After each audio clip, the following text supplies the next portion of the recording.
สรัตโจเกียรติเจ้าภาพฝ่ายชายเพลงนี้ไปใส่หัวห้องหัวได้ที่เราเอ่ยถ้าว่าใส่เสื้อตะลือโบเป็นสีนอนเลยเนี่ยลืมซักไอ้เอาไปครับเสือตาตะโลเนี่ยลืมซักไอ้ก็แล้วมาพิเศษเขาเข้าใจนะไอ้สิวเนาะพิเศษเขาเข้าใจนะไอ้สิวอนอะไรสุดกำลังม้วนเลยเพื่อนล่ะโอ้กำลังหักอยู่บางทีไม่ได้พิเศษเราขอคนงานเสร็จเองจะให้มาหนอกลำให้คนหนอกท่านได้ไม่ลงเลยเพราะเข้าใจนะเพราะเรารักเขาลำซื้อไปก็ดีแล้วท่านเนี่ยเราเป็นพิเศษเดี๋ยวนี้นะฮะที่เราด้วยน้ำเสียงอันมีเสน่ห์เป็นเพลงหน้าตาล่อขึ้นเสียงดีแล้วหน้าตาล่อขึ้นเลยเนาะจะพอดีในงานนั้นดีที่เองเนาะเอาเป็นเกียรติวงศ์สามัคคีปั้มผมมาเลยในนั้นคุณเอาสาวเป็นเกียรติในเซิร์ฟบริษัทวงศ์สามัคคีปั้มผมมาเลยตั้งแต่มาได้ไอ้ท่านพี่น้องต้องฝ่ายกวนเซิร์ฟเนาะส่วนนี้เซิร์ฟทั้งเจ้าสาวตั้งแต่มาได้ไอ้เอาเซิร์ฟจ้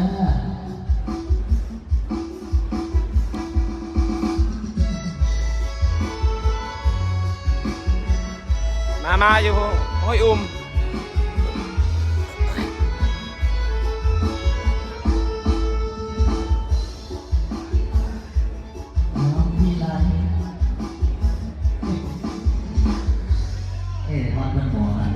บ้านสดใสอันนี้คนถือเป็นเกียรติเสนทั้งเจ้าบ่าวเจ้าสาวเป็นเกียรติระดับพระให้เราวงสมกิจปั้นผมมาเลยมันถือเป็นเกียรติเสนระดับพระต่างๆเกียรติวงศ์เป็นวงสามัคคีในตรงนี้ตั้งแต่เขากับเราแก้เรื่องกันไปเนาะโอ้ยแล้วก็ในตรงนี้นะในวงซื้อคุณบ่าวสาวพนันเด้อเราเป็นวงสามัคคีวันนี้ก็บอกมาเด้องานที่2 ที่ 3ของงานที่งานปีนี้ก็ได้เนาะเดินไปตลอดงานที่งานก็ได้อัศนีเสริมผลิตทั้งจังหวัดและสาขาต่างๆในระบบสมบูรณ์ประถมมาเลยนอกจากการศึกษาเวทีอาจจะเป็นการเสริม700หาซื้อมาขายขึ้นทึกอะไรนะต้องเป็นเพราะว่าเราโจทย์สัมผัส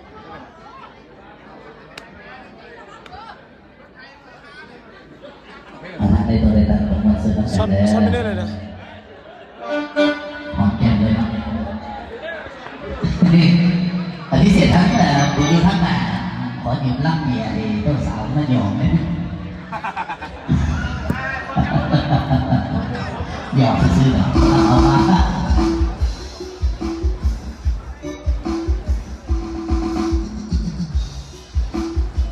งเสนอของทางสร้างภาพไปรับประเด็น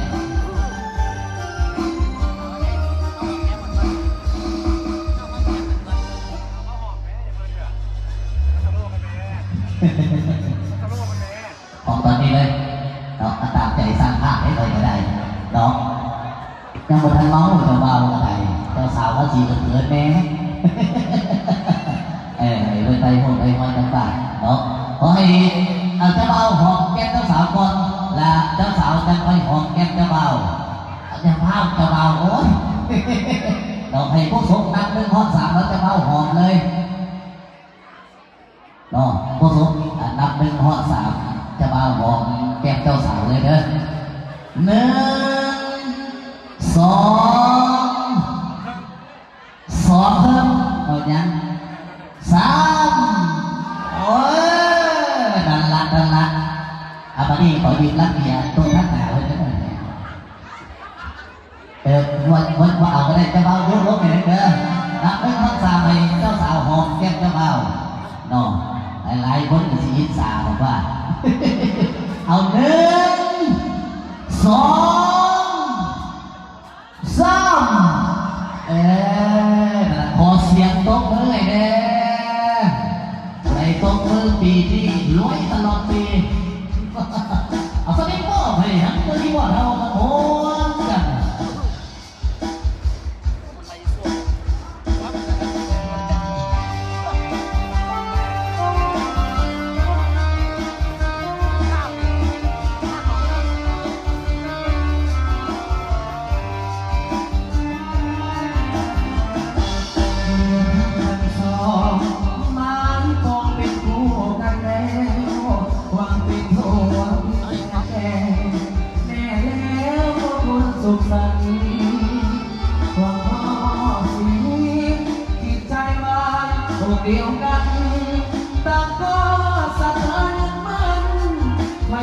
ถึง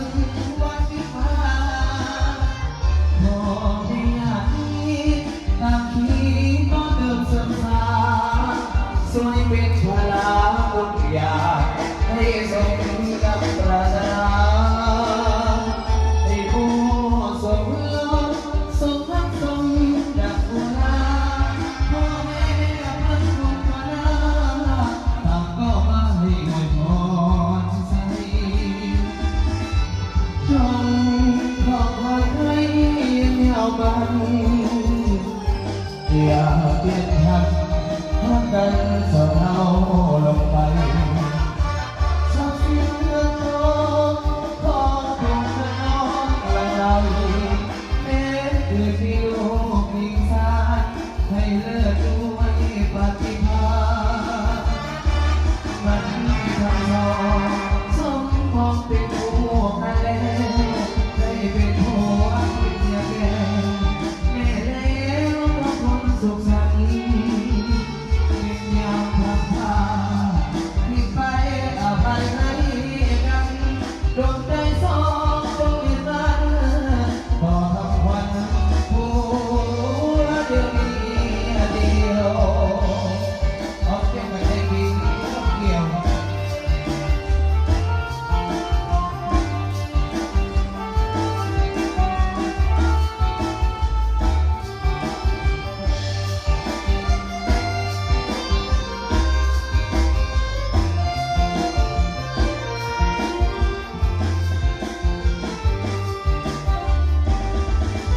จง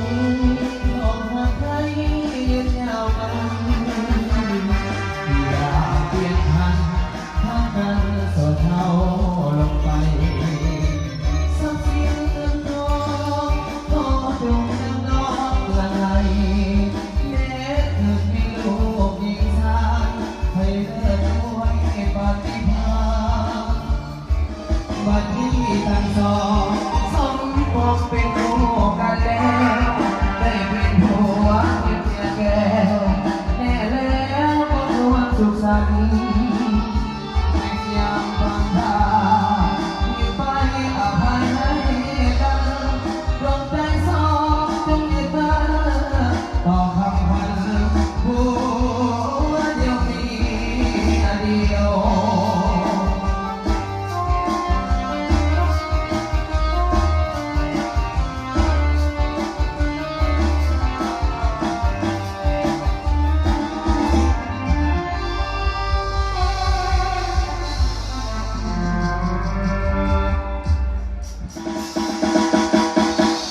ไหลแล้วไหลขึ้นไหลลงไหลขึ้นไหลลง ขอผู้เข้าใจพิเศษทางเฉพาะเจ้าสาวเราให้ถือไม่ทอดเป็นห้องของเราเนี่ยมีลูกเต็มบ้านมีหลานเต็มเมืองเรามีความสุขกายสบายใจขอหักเรื่องดีขอหักเรื่องบุญแล้วกันเราก็ได้ทั้งประธานแขกเกียรติคุณท่านเราดีเกียรติปริวิเวกเวลาประมาณประมาณเราเป็นใจที่เกิดการจนเกิดมีในทางเนาะก็บรรยากาศรุ่นได้แข่งมาโมแห่งหลายเมื่อไหร่ทางเอาเป็นเกียรติวงศ์สมุทรต่อไปเรามาขอชัดเป็นเกียรติในทางญาติพี่น้องทั้งสองฝั่งสองฝ่ายก็คือทั้งเฒ่าแก่ลูกตาหน่อทั้งไฟยิงด้วยทั้งไฟทรายเป็นเกียรติลำดับประทับเราวงสมุทรห้องต่อไปเนาะถือเป็นเกียรติเอ็นเซอร์กัน ตายสมองอันเนี้ย บอกไงเนี่ยตอนนี้ขอถือเป็นเกียรติเอ็นเซอร์กันทั้งญาติพี่น้องทั้งสองฝั่งสองฝ่ายเป็นเกียรติเอ็นเซอร์ทั้งประทับในเจ้าทางสุขการเวทีเราสำหรับทั้งผู้ป้อนเป็นครอบครัวของคนเองเด้อเอาทั้งญาติพี่น้องสองฝั่งสองฝ่ายให้เกียรติทั้งประทับให้เอาได้ที่จะดีแต่สิรับเลยได้ไหมดอกใจไอ้สิบอลแต่สิรับเลยก็เลยรับมันไม่ได้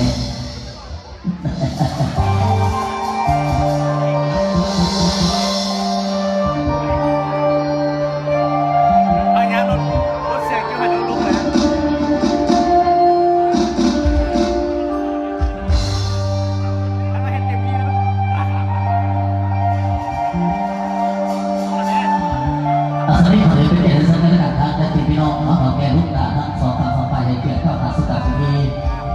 เป็นกระมงสม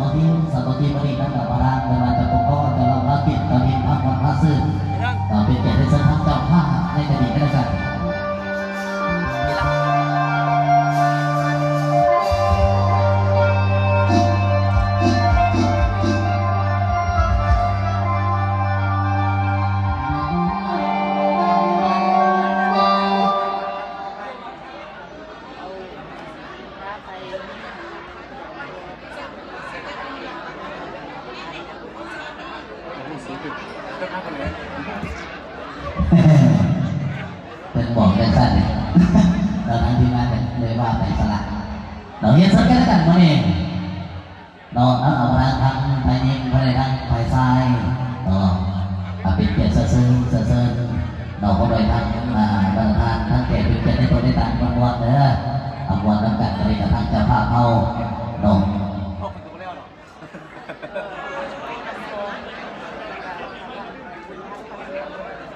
ทางโพลำพองพร้อมด้วยทางบุญทางติโยเราเป็นเกียรติสุดปริมาแล้วเราทางเจ้าภาพเขาเป็นพิเศษตามพี่น้องกองไปทุกคนทุกท่านวันซึ้งแต่ในตอนนี้ทำบริการขายน้องขาสักแค่ขับว่าไปวันซึ้งกับทั้งเจ้าภาพเขานั้นนะ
ได้ซ้อมเยอะแต่ว่าเป็นแต่รอบในบ้านหมู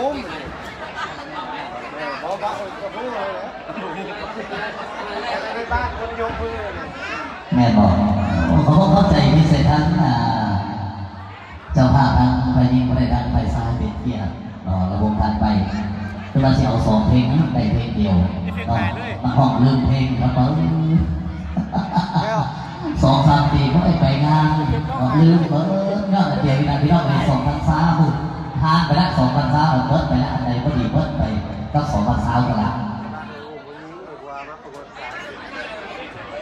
เจ้าวันนี้เดี๋ยวตรวจสอบไปเป็นความรู้สึกกันเพราะต้องไปร้องกันเสียเวลาเอาผมอย่างหลายไม่หลายอย่างท่านแต่ว่าอย่างเอาทีนอนเพราะต้องไปจำเป็นที